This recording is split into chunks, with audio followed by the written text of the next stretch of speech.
Live in Western Oregon, this is NBC 16 News at 5.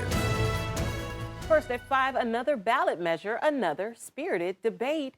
Today, it was Measure 117.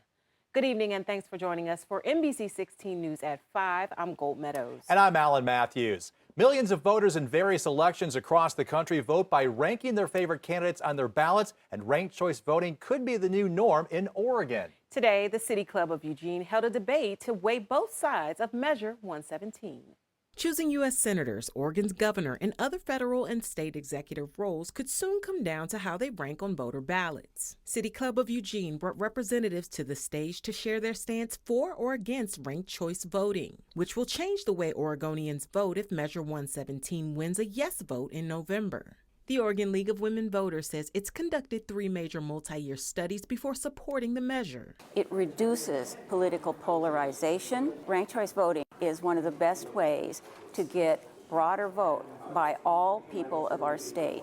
That it has many advantages, one of which is that it gives people more voice, because if your first choice isn't selected, you still have a vote. It opens the door to far more candidates of color and women. The effort to move the state away from plurality voting is opposed by the Oregon Republican Party and has not been endorsed by the Democratic Party. With ranked choice, voters rank their top choice as number 1, numbering their next like choices in numerical order. If a candidate gets 50% plus 1 of the vote, that candidate wins. If not, the candidate with the least number of votes is eliminated, and voters who chose that candidate have their second-ranked candidate bumped up for scoring. This is really not a partisan issue.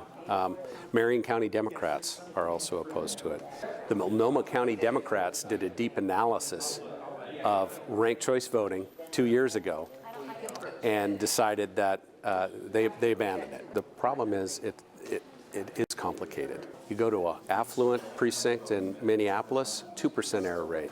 You go to a less affluent precinct in Minneapolis, 20% error rate. Representative Deal says that's concerning because ballots with errors don't get counted and voters who make errors won't be informed. Meanwhile, implementing the system will cost several $millions. Ranked choice is an opportunity for voters to express more information to the system, to the electorate, about what they think about the candidates or the ballot issues, the ballot measures. This would be a substantial change from the status quo, and that it would be costly. Ranked choice would have the impact of making both Democratic and Republican candidates pursue the median voter more vigorously. James says a majority rule would move candidates to court as many voters as possible. Campaigns would become more civil and attacks would take a back seat. Critics say having a strong political stance on issues won't be possible, weakening the major political parties and bolsters chances for third-party candidates.